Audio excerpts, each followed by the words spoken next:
Namaste yogis, I am Melissa. Some of y'all know me as Om with Melissa, and I will be guiding you through a beginner's level yoga class today. There will be places where a seasoned practitioner can spice it up, and there are always spaces to play and try new things. So when you're ready, we're going to begin in child's pose today. Go ahead and roll over onto your hands and knees. Walk the knees out wide. Start to sink the hips back towards the heels. Walk the hands out in front. Bring the forehead down to the mat. If this feels like a little bit too much too soon, you might like to keep the hips nice and elevated and lean back rather than taking the hips to the heels, but it's yogi's choice. Find a space that works for you. Start to press the third eye space into the mat on purpose so that you feel that connection, that groundedness of your intuition tapping into the earth. Reach the fingertips a little bit further away from the body. The hips sink back a little bit more. Trying to root ourselves here into this moment.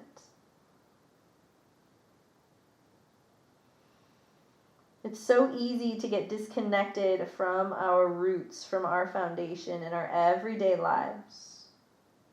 We've all dealt with so much change over the last 13 months that we don't really know where our normal is anymore. But what we do know is that we can always find space within ourselves to come home. So maybe here in this child's pose with your third eye, your seat of wisdom and intuition connected to the mat, maybe setting the intention of I am home. Knowing that when you carry home with you in your heart, you are always home, you are always safe, you are always secure. So focus here, I am home.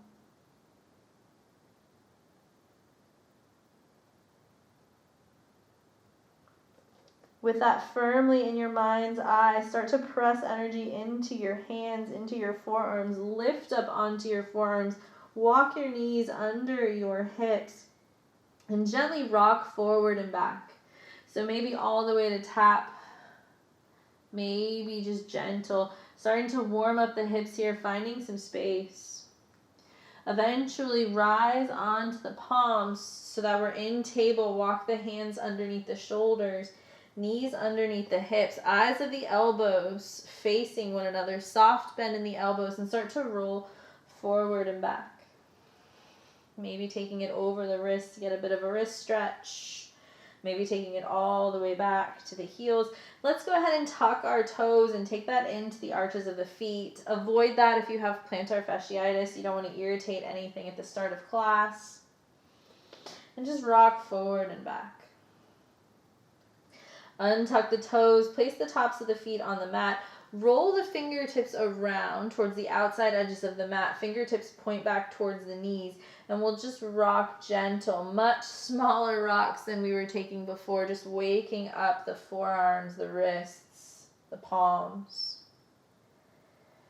And then we'll take that a little bit differently. Roll the fingertips towards the outside edges of your mat, right and left. The heels of the hands face one another. I'm going to draw some big circles over the wrists. So if you're here and you have RMI and it's everything you can take to just place the hands on the mat, be respectful of that. Don't take it into a painful space. And then revolve in the opposite direction. Draw big circles over the wrists here. Snap, crackles, and pops are excitable. We want those. It's a good thing. And then gently turn the fingertips back over, forward towards the front of your mat. Step the hands forward a half space. Try to line the lines of the wrists forward with the front edge of your mat. Press down into that first row of knuckles. Pick the knees off the mat so you're on the balls of the feet. Articulate your tailbone up really high on purpose and then start to press the earth away. Keep the knees bent, chest moves back towards the thighs. Keep the knees really bent here, heels really high. Wrap the triceps away from the ears, press the earth away. Tailbone still high. And then straighten the right leg, keep the left leg bent. Just feel some energy through that back right leg. And then bend the right leg a lot, straighten the left leg. Feel that energy, feel that strength moving through the body. And then bend both knees generously. Let the knees come down to the mat. Pull the right foot back behind you, so extend it, press back through the calf, maybe taking this a little bit deeper with a little more ease on our hands. And we'll exhale as we pull the knee into the nose. And then we'll step it all the way back into that calf stretch. One more time. Exhale, knee into nose. Pull it straight into the body. And then step the right foot in between the hands. Really nice place for blocks here, should you like to have them. Just brings the earth a little bit closer to us. As you're ready, start to straighten that right leg. Flex the toes back towards you. And then gently bend the right leg. Sink the hips nice and low. Pick the gaze up. Do that one more time. Straighten the right leg. Find some space in the hamstrings. And then roll forward into our lunge. Bend the front knee. Maybe you're reaching for the blocks. Maybe having hands on the earth. Start to tuck the back toes. Lift the back knee. You're in a little more of a runner's lunge here. Turn the left glutes on a lot for some space. And then rotate the left toes out towards the outside edge of your mat. Gently, slowly start to cartwheel the arms up. Use the left hand to bring the body up. Arms extended. We're in our warrior two pose here. Heel to arch alignment. Feet are grounding into the mat. Hips are pulling down towards the mat as shoulders lengthen up towards the sky. We'll gently bend the right elbow. Place the right forearm on the right thigh and lift the left arm up and over in our Parsvottanasana. Reach through the left fingertips as you reach back through the left foot. And then gently swim the left hand all the way down to the left thigh. Press down a lot with that right foot to pick the right hand up and overhead. Here in our reverse warrior, you want to have light fingertips on that back leg, but reaching intentionally through that right arm.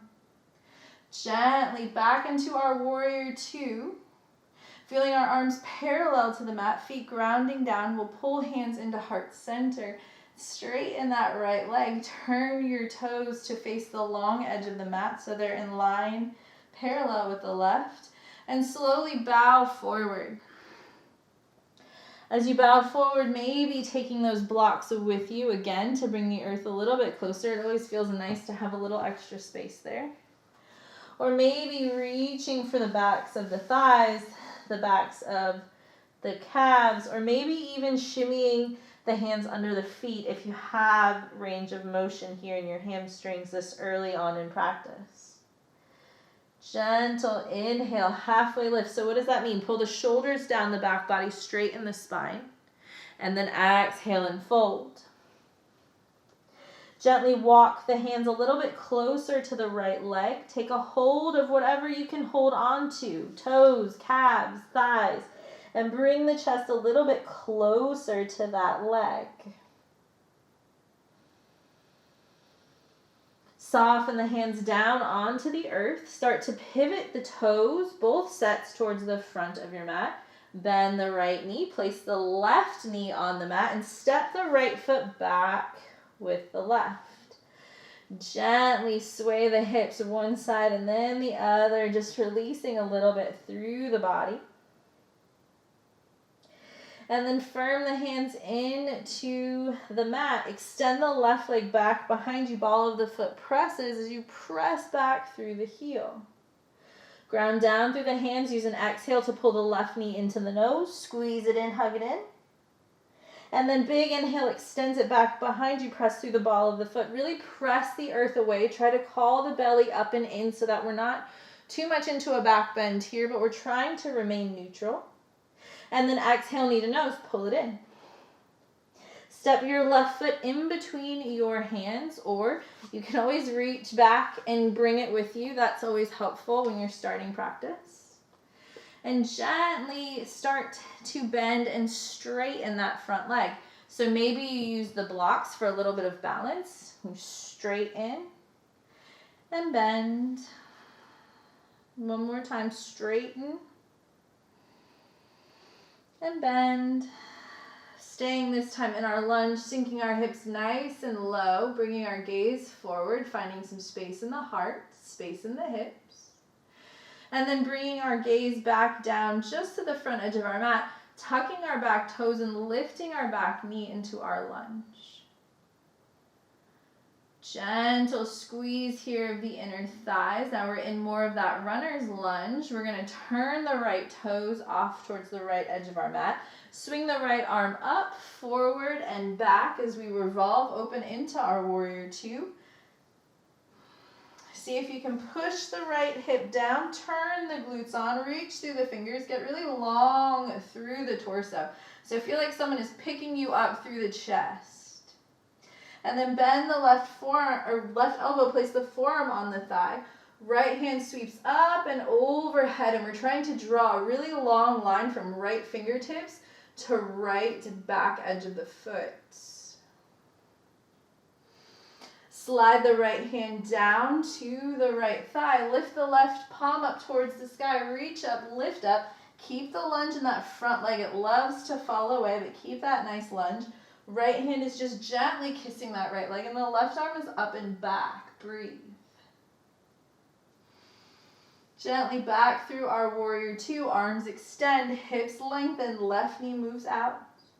And we'll pivot the left toes now towards the long edge of our mat. Interlace your hands behind your back. Try to kiss the heels of the hands together. Roll the shoulder blades back. Press the tailbone down towards the mat. Big inhale, lift the heart, lift up, look up. And as you exhale, fold once more. Maybe keep the thumbs connected to the sacrum, the low back area, or if you have the range of motion in your shoulders, you might lift the arms up overhead. Be here for one more breath. Then release the hands down to the mat. And this time, walk the hands over to the left leg. Take a hold of thigh, calf, foot, whatever you have. And then bring the chest down just a little. Relax the head, relax the neck. Release the hands on either side of the foot. Pivot the toes forward. Take the right knee down to the mat. Bring the left knee back to meet it. And rock the hips side to side.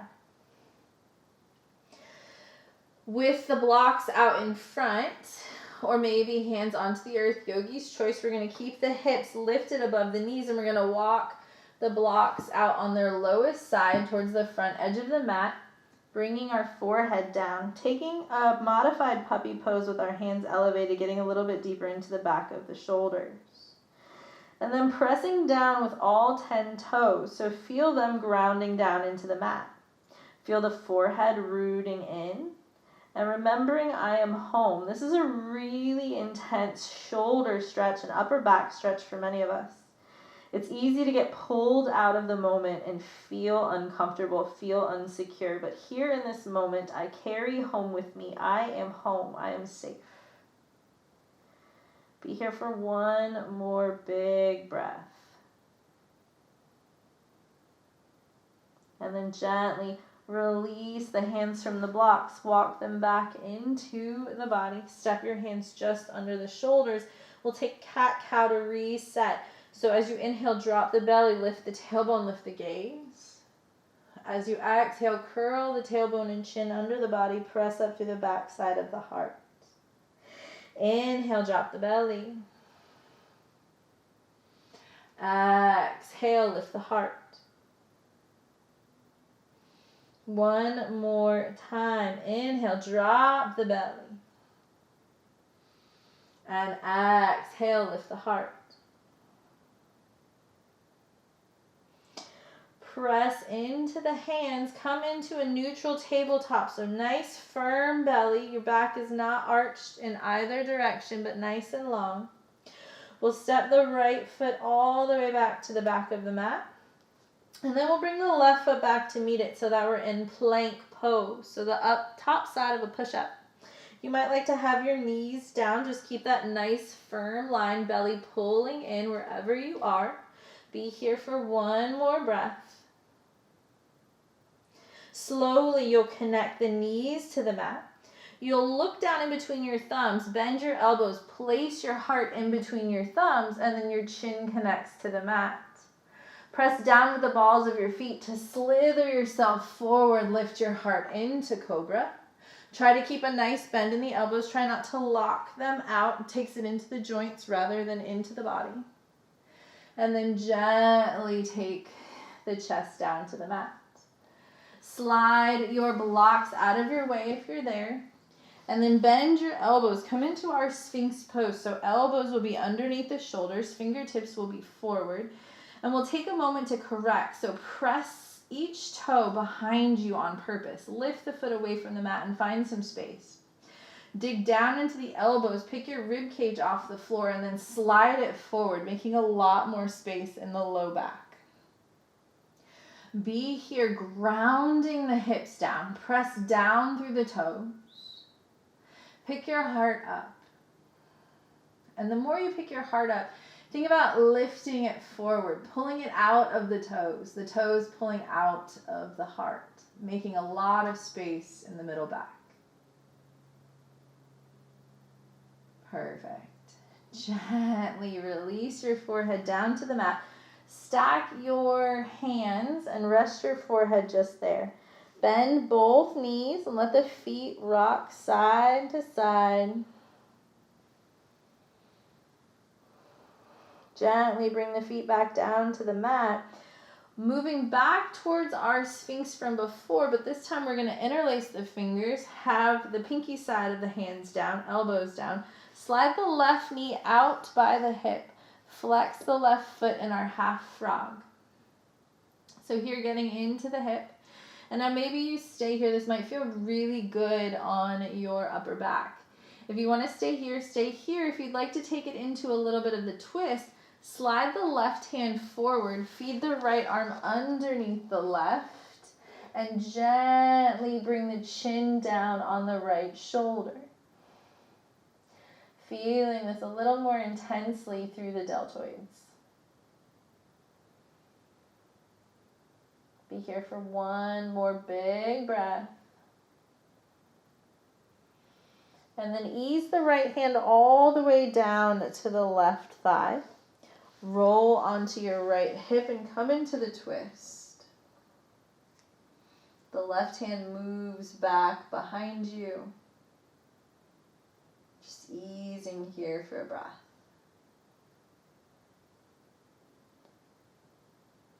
Gently roll back down onto your belly. Extend the left leg back behind you. Take the right arm from underneath. Slowly start to braid the fingers once more. Maybe even bring the opposite thumb on top. Take the right knee out to the right this time. Flex the right foot. The ankle is in line with the knee.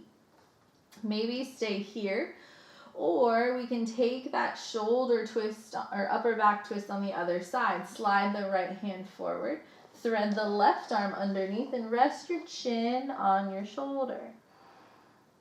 Be here, be at ease for a few moments. Try to let your chest be heavy, draping over that arm. Try to ease out of any squeezing of the right side glutes. If those inner thighs are tight, this can feel pretty intense. And we'll work to ease that by squeezing our glutes. But we want to ease the glutes to find gravity pulling us down. Gently slide the left hand onto the right thigh.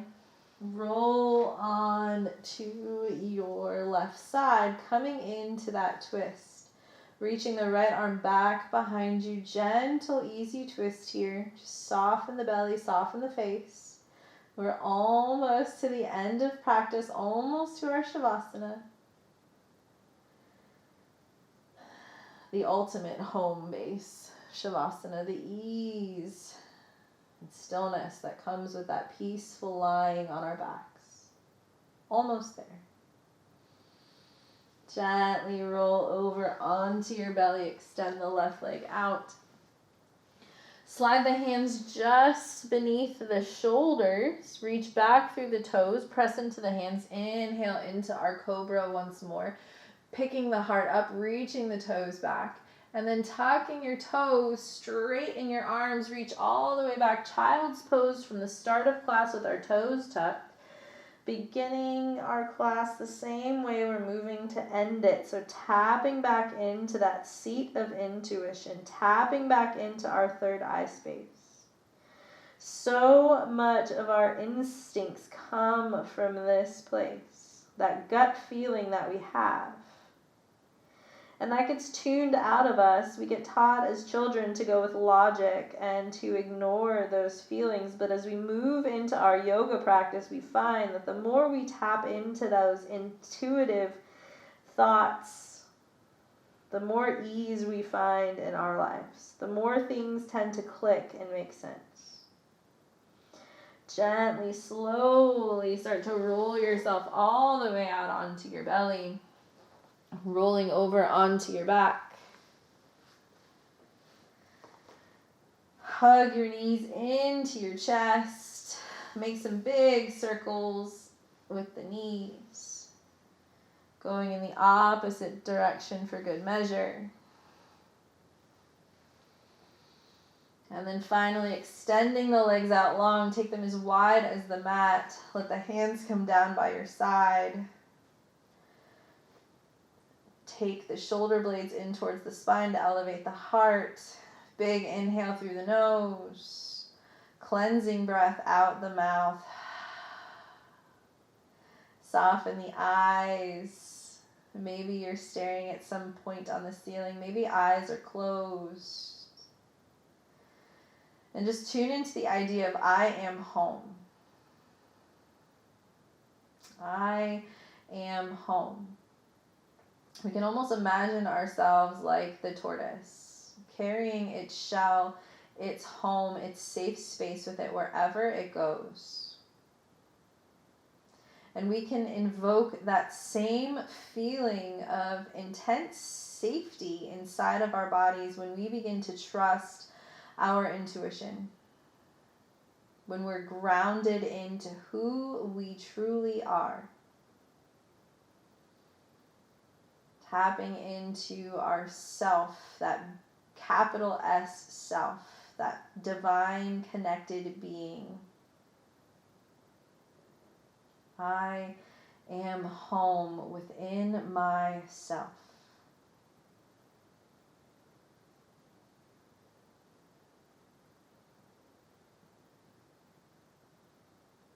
Be here for the next few moments, just breathing in that belief, planting it here firmly in the fertile soil of your minds.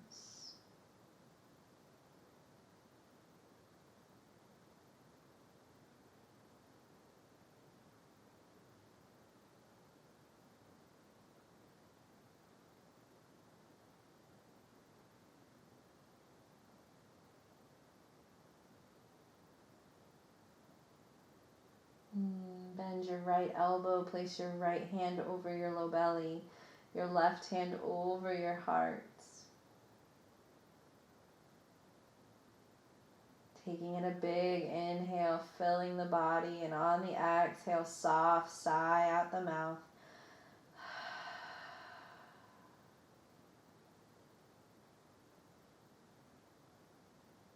Fold the hands into prayer. Tap the thumbs to the third eye space. Take a moment.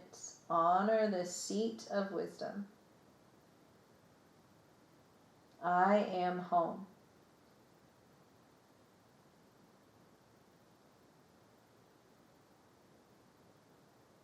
As always, yogis, it is my pleasure and a privilege to share sacred space with all of you.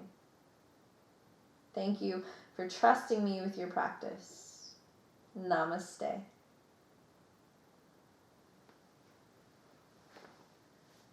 Stay and rest as long as you need, as long as you can. And when you're ready, may you have a wonderful rest of your day. And I hope to see you again soon. Thank you, yogis.